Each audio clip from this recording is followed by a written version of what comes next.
In 1918, the United States government tried to count its own self-made fortunes. Rockefeller was on the list. Carnegie was on the list. The one woman of that entire era who had built a comparable amount of money entirely by herself, without a husband's name anywhere near it, made the list too. Her share of it just went in under her son's name. Her name was Hetty Green, and by the time she died, she was worth close to $100 million, built almost entirely by her own hand over 5 decades. She once talked New York City through the worst banking panic in a generation, lending it money at a fraction of what she could have charged. None of that is the story people actually remember. The story people remember involves a widow's veil, a court case that supposedly proved she was a forger, and a son who lost a leg because his mother was too cheap to pay a doctor. Almost none of it happened the way it's told. So this is not really a story about whether Hetty Green was a monster. It's about how a country that celebrated men for doing exactly what she did handed the one woman who did it, better than most of them, a label instead of a place on the list. And how much of what people think they know about her turns out, on closer look, to have been decided before she ever earned $1 of it. Under the law that governed marriage in the 1860s, a wife did not, in any meaningful legal sense, exist. The moment she said her vows, her property became her husband's, her wages became his, her signature on a contract meant nothing without his beside it. Lawyers called the doctrine coverture, and for most of American history, it functioned exactly as designed. It erased ownership the instant a woman married, quietly and completely, without anyone needing to steal anything at all. A married woman's wealth simply stopped, on paper, being hers. Edward Mott Robinson understood this better than most men of his generation, because he had spent his life inside the machinery of money, running a whaling and shipping business out of New Bedford, Massachusetts, built on his own father's holdings and his wife's family wealth before him, and he had one surviving child. Her name was Henrietta, and she would be known, from that point on and long after it, as Hetty. Robinson did not leave things to sentiment. When he wrote the terms of what she would eventually inherit, he added a clause almost unheard of for its time. The money would remain hers, entirely, free of the debts, control, or interference of any husband she might one day marry, a man's caution dressed as a father's protection, written down decades before anyone in the family imagined she would ever need it. New York had only just begun chipping away at coverture itself when Hetty was still a girl, passing a Married Women's Property Act in 1848 that let wives, for the first time, hold certain assets in their own name. Other states copied it slowly, unevenly, over the following decades. Hetty's entire career would take place inside that transition, in the gap between an old legal order built to erase her and a new one still being written, one statute at a time, mostly by men who had never had to imagine a woman doing what she was about to do with the money it protected. When Hetty herself married, years later, she went further than her father had. She required a prenuptial agreement from Edward Green, her husband, before he was allowed anywhere near the altar. In 1867, a woman asking a man to sign away his legal claim to her money was not simply unusual, it was close to unthinkable, the kind of demand that could end an engagement before it started. The banks did not entirely believe it, not at first. For years after the wedding, tellers at institutions across New York kept trying to route her accounts through her husband's authority, the way custom told them to. She corrected them, in person, repeatedly, until the correcting stopped being necessary and the tellers simply learned her name. None of this made her rich by itself. It only meant that when she became rich, on her own terms, nobody else's name would sit on top of hers in the ledger, an outcome nobody in the family had actually planned for. Robinson had wanted a son to inherit the business he had built. He got a daughter instead, and a dead infant boy before her, and by the time Hetty turned 6, her father had already begun teaching her to read stock quotations aloud to her failing grandfather, because there was simply no one else left in the family able to do it. By 13, she was keeping the family's books herself. She would not stay unusual for long, not in the way people now assume. Wealthy women had existed in America since the country began, quietly, mostly unrecorded. A widow in Massachusetts once held more than 11,000 shares in textile mills, worth what would now be hundreds of millions, and the federal census of her era simply left the value blank, the way it left most women's holdings blank, as though the column did not apply to her. The difference with Hetty was never that she was the first. It was that she refused to stay quiet about it, and the country, eventually, could not stop talking about her instead. Her grandfather, Gideon Howland, was the one who actually put the habit in her. By 2 years old, she was living mostly under his roof, because her mother's health kept failing, and her father was often away tending the family's whaling and shipping interests. Gideon's eyesight was going, and someone needed to read him the columns of figures that told him whether the ships were making money. That someone turned out to be a small girl who had not yet learned long division, sitting beside an old man's chair, sounding out numbers instead of storybooks. Neither of them seemed to think this was strange at the time. It only became strange later, once the country needed a word for what that girl had grown into, and reached for one it had already used on somebody else. Ask anyone who has heard of her where the nickname came from, and they will usually tell you the same story. After her husband Edward died in 1902, Hetty began wearing black, thick veils included, and stopped appearing in public any other way. The newspapers, so the story goes, looked at the woman in mourning and decided she resembled something out of a folk tale, Witch of Wall Street. The label stuck because the image was so easy to picture. A rich, unsmiling widow, draped in funeral cloth, counting money nobody ever saw her spend. It is a tidy story.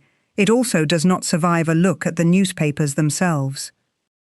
A search through old newspaper archives turned up the same phrase attached to Hetty in the spring of 1887, in a Minnesota paper covering one of her legal victories, describing her as having outwitted men who had hoped to play her for an easy target. That was 15 years before her husband's death, with no veil yet and no mourning dress anywhere in the picture. There was simply a woman doing well in a market full of men, and a newspaper reaching for a word that already existed, because before that, the same phrase belonged to somebody else entirely. Between 1881 and 1883, a performer named Grace Cortland toured stock exchanges and lecture halls across the country, billing herself, with newspaper help, as the Witch of Wall Street. She claimed gypsy blood and financial prophecy in equal measure, lectured audiences in New York's Chickering Hall on the kings of Wall Street, and dissected the characters of men like Jay Gould in front of a paying crowd, though she was refused entry onto the floor of the Chicago Chamber of Commerce and had to give her predictions to a reporter instead, a spectacle rather than a financier, a carnival act dressed in the language of the market. A Cleveland paper, introducing her to readers there, called her the Witch of Wabash first, tracing her act back to a gypsy camp near the city before she carried the same title east to New York. Eventually, she sued her own husband for alimony in a Milwaukee courtroom, the same newspapers that once celebrated her prophecies now covering her divorce with just as much appetite. The veil itself was real, and a biography published years later recorded that after Edward died, she was never seen on the street again except swathed in heavy black, the garment alone, more than anything else about her, finally fixing the word witch to her name for good in most people's memory. The biography is not wrong that the veil existed. It is wrong about what the veil actually explains. It was not a widow's veil that made Hetty Green a witch. It was a costume already worn once by somebody else, hanging in a closet marked "Successful Woman and Money," ready to be pulled out again the moment a paper needed a headline and a real financier finally gave them a reason. The question that leaves behind is not comfortable. If the label was sitting there before Hetty ever built the reputation it later got blamed for, then it was never really a verdict on anything she did. It was a verdict on the category she happened to belong to. To understand how she ended up in that category in the first place, the story has to go back further than any newspaper, to the two deaths that put the money in her hands to begin with. There was a child doing arithmetic at a kitchen table in New Bedford, in a Quaker household built on whale oil and the China trade. Her mother, Abby Howland, was often too unwell to care for her, so from the age of 2, Hetty lived largely with her grandfather, Gideon Howland, reading him the financial pages because his eyesight had begun to fail and there was no one else in the house willing to sit still long enough to do it. By 13, she had become the family's informal bookkeeper, balancing entries her father trusted more than he trusted most of the adults around him. Affection had little to do with putting a ledger in a child's hands. The child was simply good at it, and being good at it, in that household, mattered more than being a particular age or a particular sex. Her mother died in 1860 without a will, her estate passing quietly to Hetty's grandfather, with an informal understanding that it would eventually reach Hetty herself. Then, within a handful of years, her father died as well. The sources disagree sharply on exactly what he left her. Some put the figure near $5 million, others place it closer to $7.5 million. One account, drawn from later academic research into self-made women of the era, puts it as high as $12 million. What every source agrees on is that it was not the entire family estate, and that some of it arrived tied up in trust, out of her immediate reach until certain conditions were satisfied. Weeks after her father's death, her great-aunt Sylvia Ann Howland died too. Sylvia had been close to Hetty in a way few other relatives were. Her estate came to roughly $2 million, and her will split it, half held in trust for Hetty's benefit, the rest distributed among charities and other beneficiaries named in the document. Half was not what Hetty believed she was owed. The document Hetty produced described an arrangement the two women had supposedly made between themselves years earlier, in private, with no lawyer present. Each would leave her entire estate to the other. Each would keep a copy of the other's will on hand. Neither would ever make a new one without telling the other first.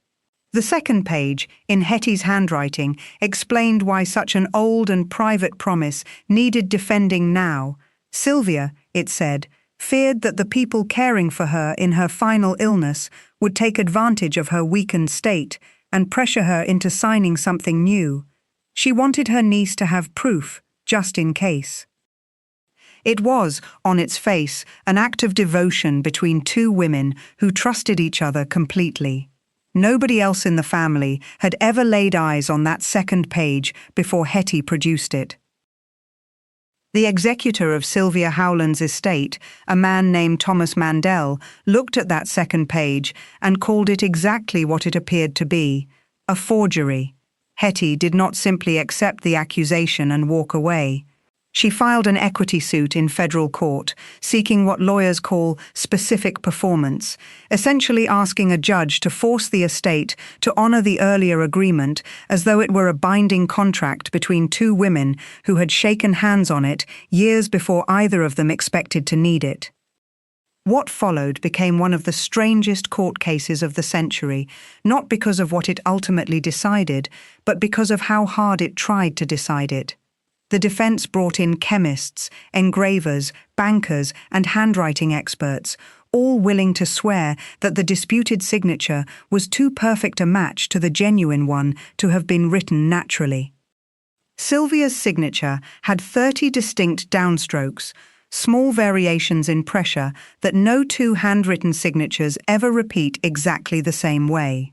Charles Sanders Peirce, a young man who would go on to become one of the most influential philosophers America ever produced, spent his time comparing 42 genuine examples of Sylvia's signature against one another, counting how many downstrokes lined up between any two of them.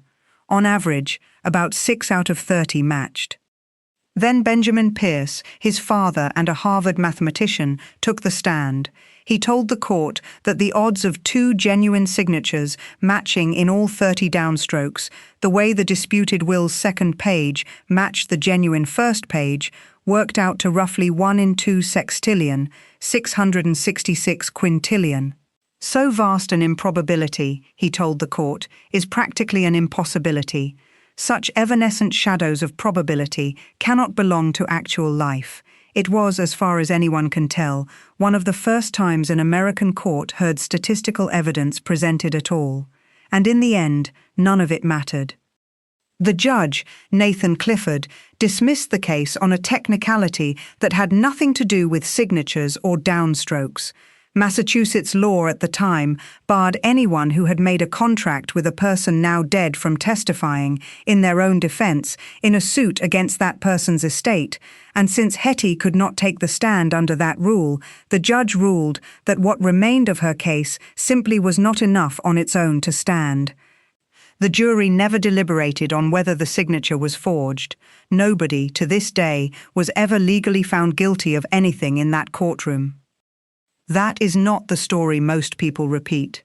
The story most people repeat ends with Hetty caught red-handed, a forger exposed by mathematics and expert testimony.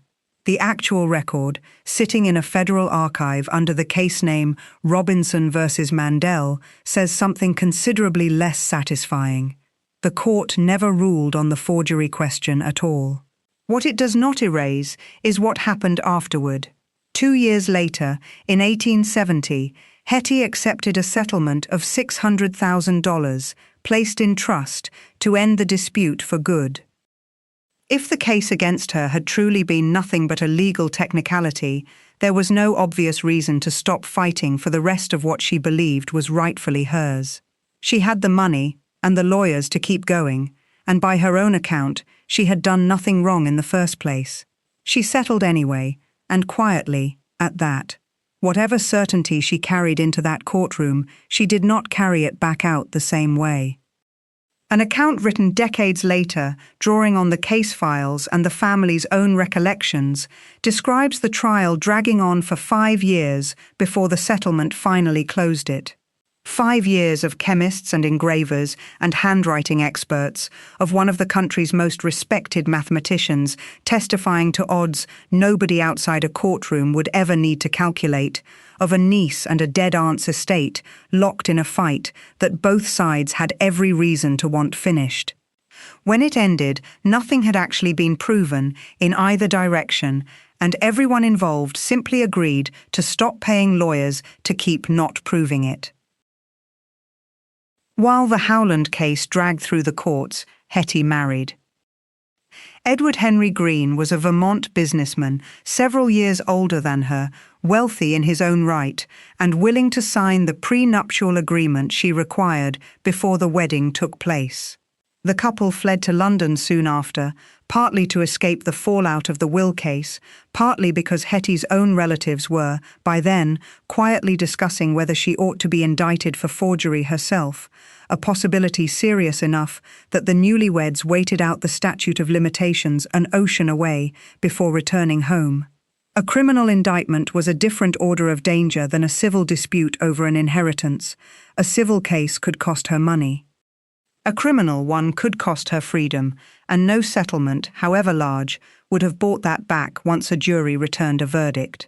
Their 2 children, Ned and Sylvia, were both born abroad, in a household that spent its early years defined as much by distance from scandal as by anything resembling comfort.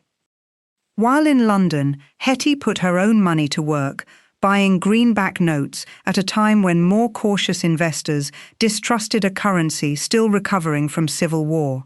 She would later claim to have earned $1.25 million from that single bet in 1 year alone, money that helped fund the far larger railroad bond purchases still to come. By 1875, with the legal danger behind them, the family returned to the United States and settled in Bellows Falls, Vermont, Edward's hometown. For a while the marriage held, until 1885, when the banking house of John J. Cisco and Son collapsed, and an investigation into the wreckage turned up something Hetty had not authorized.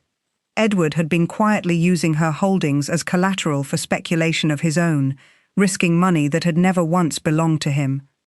She did not forgive it, and she did not quietly absorb the loss, the way a wife of that era was generally expected to. She separated their finances completely and permanently, and from that point forward managed every dollar of her own money without input from him, at times living apart from him entirely, to make sure no bank could tangle her assets with his debts again. The marriage survived on paper, the financial partnership did not, and neither, in any real sense, did the trust a partnership actually depends on. What survived instead was a discipline that had nothing left to compromise with anyone.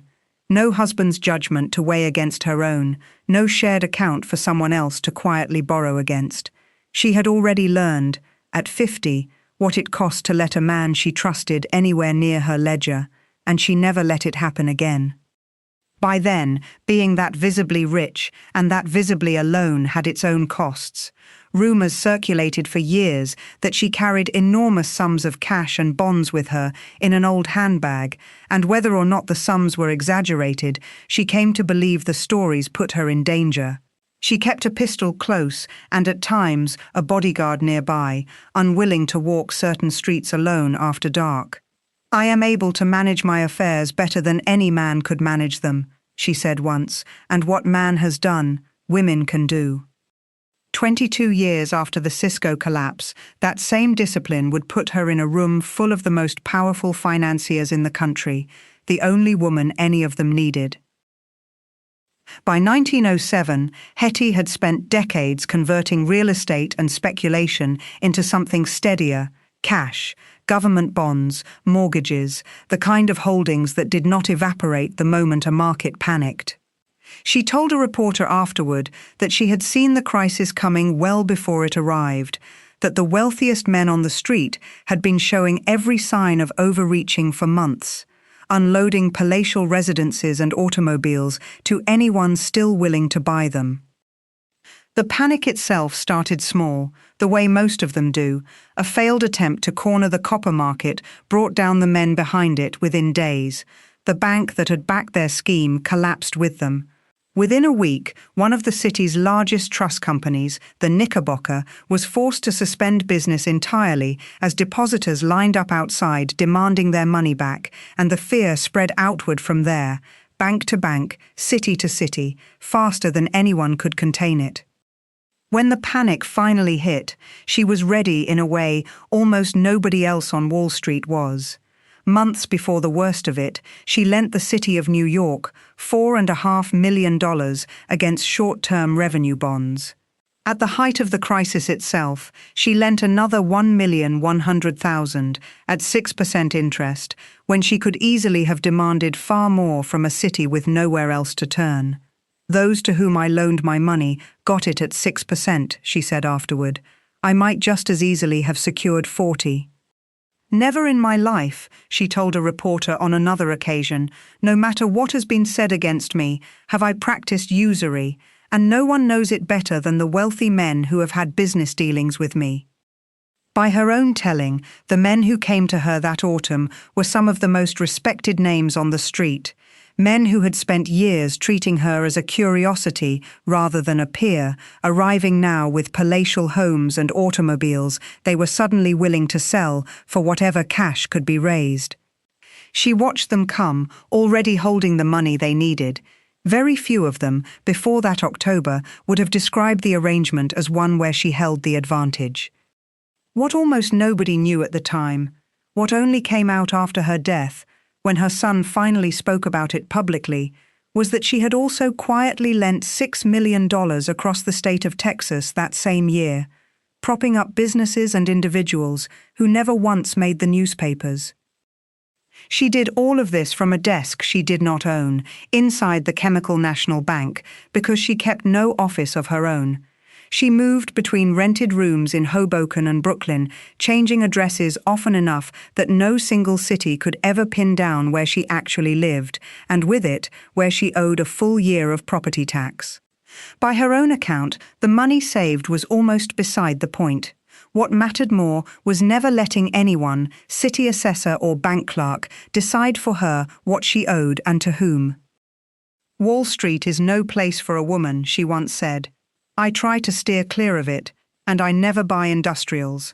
Railroad and real estate are the things I like." She said this as the only woman Morgan invited into his library during the worst financial panic in a generation. The same year, the men who ran that panic finally admitted, however briefly, that they needed her more than she needed any of them. The woman who could name her own terms during the worst banking crisis in a generation still ate lunch heated on the office radiator, still bought her cookies broken and cheap because broken cookies cost less than whole ones, and still told her own laundress to wash only the hem of her dress, the part that actually touched the street, to save what little the soap would have cost on the rest. She owned diamonds valued at roughly $150,000 and almost never wore them, keeping them the way she kept everything else, as property first and ornament a distant second. One evening, by her own account, she spent hours searching her own carriage for a lost stamp worth 2 cents, unwilling to let it simply be gone. None of it was necessary. All of it was chosen by a woman with more cash on hand at that exact moment than half of Wall Street combined. If she quietly saved that many people, propped up that much of a state most of them would never see, and got a city through its worst week in a generation, there is an obvious question the newspapers never seemed interested in asking. Why is the story that outlasted all of it, the one still repeated today, not about any of that at all, but about her own son's leg? The answer is not complicated, and it says less about her than it does about which version of an old argument won. The accepted version, the one most historians still cite, goes like this. Ned injured his leg as a boy, most accounts say in a sledding accident, and the injury did not heal properly. Hetty, unwilling to pay a doctor's full rate, brought him to a free clinic for the poor under a false name, where she was recognized.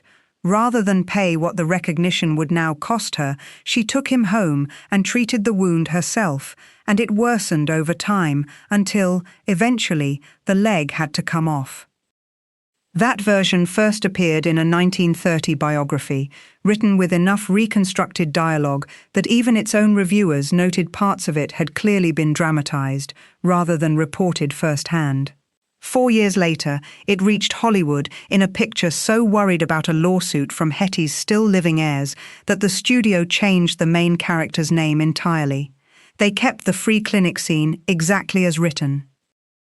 By the time the story reached the Guinness Book of World Records, where Hetty is listed to this day alongside the largest lobster ever caught and the smallest antelope on record, it had calcified into a single sentence. She was so mean that her son had to have his leg amputated because of delays in finding a free medical clinic. It is, of all the records in that book, one of the strangest, a woman's entire financial career reduced to a paragraph about her own child's body, sitting on a shelf beside animal trivia and record-breaking vegetables, treated with exactly the same seriousness as a house-sized pumpkin. There is another version, and it comes from a woman named Roberta Sawyer, who grew up on the family's old estate.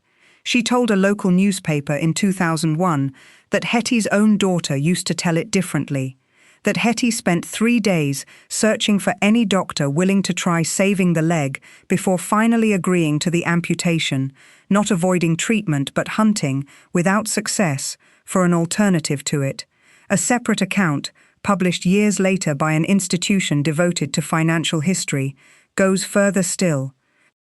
It claims the injury happened years before the clinic incident that made it into the biographies, that Hetty spent those years consulting and paying the best physicians she could find, treating him at home with every remedy available to her, and that she eventually moved temporarily to Baltimore just to stay close to her son during his long treatment, at times carrying him through the streets herself when he could not walk on his own. On this account, the free clinic was one desperate attempt near the end of a years-long effort, not the whole of it, and certainly not proof of neglect. No source in this story resolves which version sits closer to the truth. Both come from people with a reason to tell it their own way, one a biographer building a portrait for a wide readership, the other an institution with its own stake in redeeming the reputations of Gilded Age financiers. What is not in dispute is what happened to the leg itself, decades later. It had been amputated and buried separately from the rest of him. When Ned eventually died, at his own estate at Round Hill, the leg was exhumed and reunited with the rest of his body. Even the biographer most responsible for the harsher version of the story, the same one whose account fed both the movie and the Guinness entry, later pushed back publicly against the label that came out of it. Miser, he wrote, is a particularly unsatisfying word. It implies a soul withered and dull, almost devoid of life, and Hetty, whatever else she was never that empty. She was full of life, he added, witty, beautiful in her younger years, and she never once backed down from an adversary, no matter how powerful he was. Hetty Green died in July of 1916 at her son's house in New York City, with both of her children at her side. The size of the estate she left behind depends on which account you trust, somewhere between $95 and $100 million, an amount worth close to $2.5 billion today, the single moment in this entire story where a period value gets translated into what it would mean now, because no other number in her life needs the comparison to land. Split between her two children, her daughter Sylvia had already married into one of the families whose approval had never once been extended to her mother.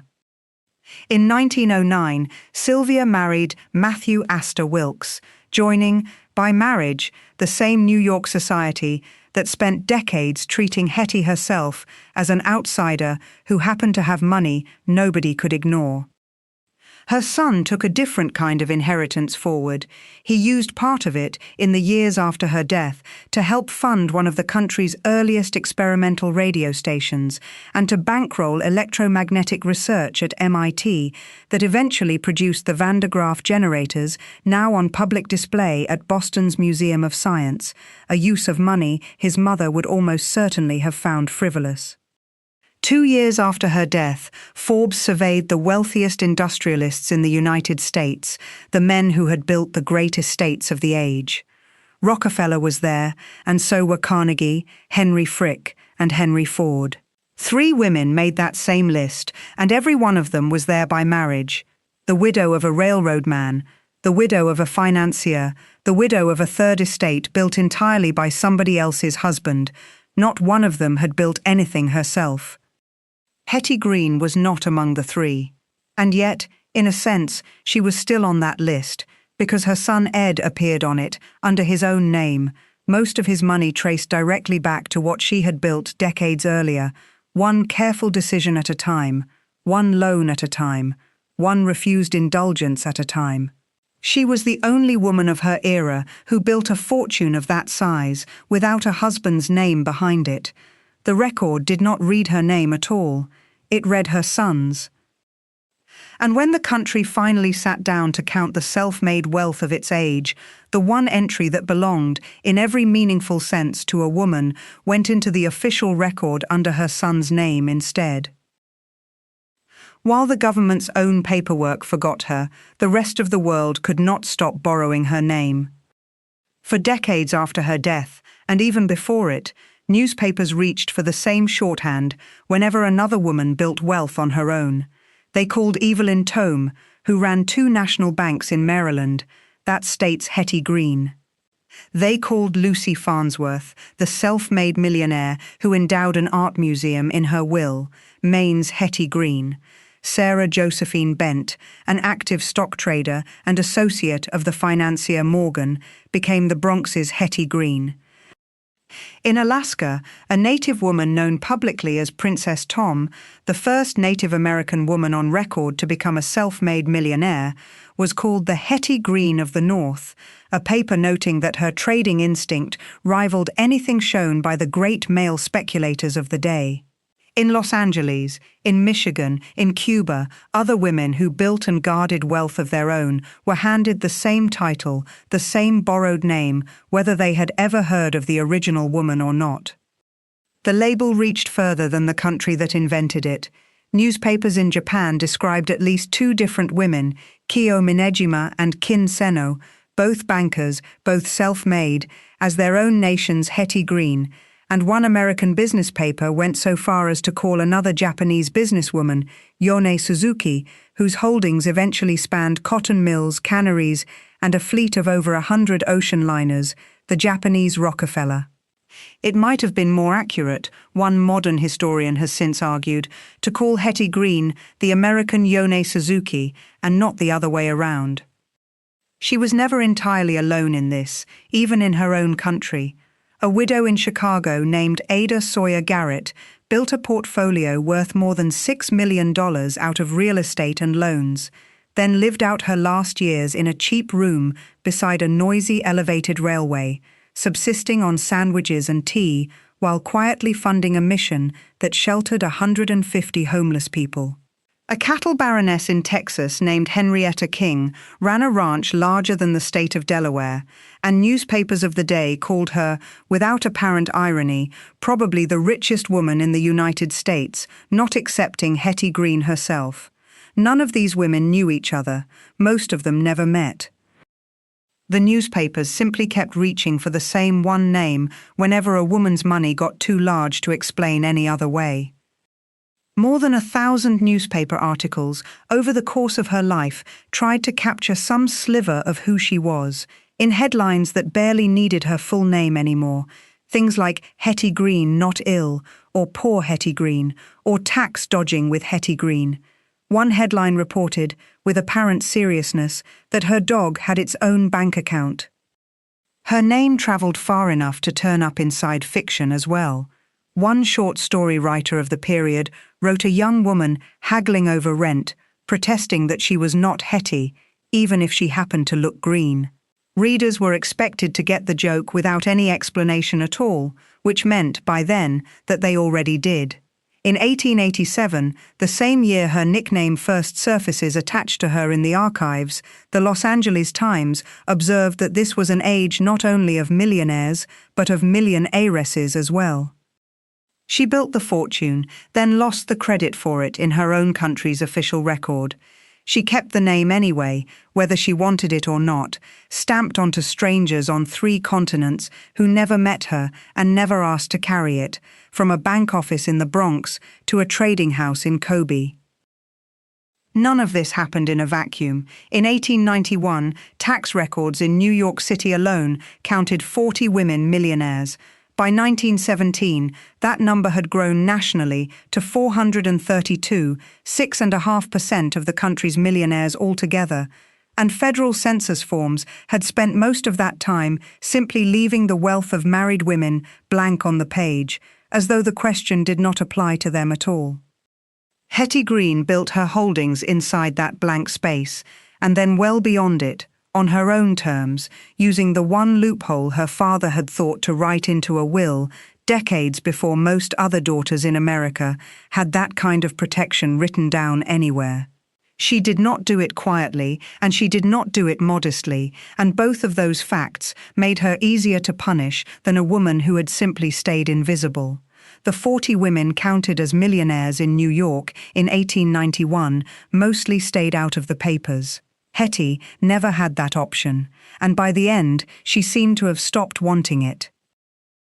One of her later biographers, writing decades after her death, described her plainly as a woman alone in a world of envious men, someone who never once looked or acted the part expected of her, whose plain, worn clothing was not poverty, but a kind of costume of its own, one she wore on purpose to keep the world from seeing exactly how much she was worth. It was, in its own way, the same trick the newspapers played on her, turned around and pointed back at them. They dressed her as a witch to explain her success. She dressed as a pauper to hide it. At home, in Bellows Falls, Vermont, none of the international shorthand meant much. The neighbors there did not call her a witch, and they did not call her a legend. They called her the pride and pain of Bellows Falls. Both words meant, both words true in their own way, spoken by people who had to live next door to her thrift, instead of just reading about it from a comfortable distance. She is buried there still, beside the husband whose spending finally drove her to separate her money from his for good, and not far from the son who spent what she left him on things she almost certainly never would have paid for herself. She once said her father taught her never to owe anyone anything, not even a kindness. She also said, on a different occasion, that she always tried to deal justly with everyone, and that anyone looking for a fight from her would get all the fight they wanted. Both sentences came out of the same mouth. Neither one cancels the other out. Consider what actually happened, laid end to end, without the costume on it. A girl was taught to read numbers before she was taught much else, because a dying grandfather needed the help and nobody else in the house would give it, and that habit turned into a father's will, built to keep the law from swallowing his daughter's money whole. That protection produced a niece confident enough to produce a document nobody else had seen, lose the case built around it, and pay handsomely just to make the losing stop. It produced a wife who survived a husband's betrayal of her trust by simply refusing, ever again, to extend it to anyone. It produced a financier who read the shape of a coming panic more clearly than the men running the country's banks, then quietly funded half of Texas without telling a soul. Somewhere inside all of that sits one documented medical decision involving a sick child, or 3 separate documented years of trying to make a better one, depending entirely on whose account gets believed. It produced a daughter who married into the very aristocracy her mother was never once welcomed inside, and a son who spent the wealth she built on a radio tower and a science experiment she likely would have called frivolous, using money that carried her name everywhere except the one official record meant to remember whose hands had actually built it. None of that adds up to a witch. It does not add up to a saint either. It adds up, mostly, to a woman who was handed a legal system built to make her invisible, and who spent 81 years simply refusing to disappear inside it, on terms she set for herself, in a black dress she wore until it fell apart, in rooms she rented instead of owned, answering to no name but her own. What is left of her now is not a single verdict. It is a name that outgrew the woman who carried it, filed under her son in one country's official record, and repeated admiringly on 3 continents by people who never had to decide whether to call her a witch or the closest thing their era had to proof that a woman could do exactly what the richest men in the country did, and do it better than most of them. The newspapers already had a costume ready before she ever put it on. What this story leaves behind is a simpler question than the one the headlines asked. Not whether she was a witch, whether anyone ever actually took the costume off her, or whether it's still the only thing most people know how to see.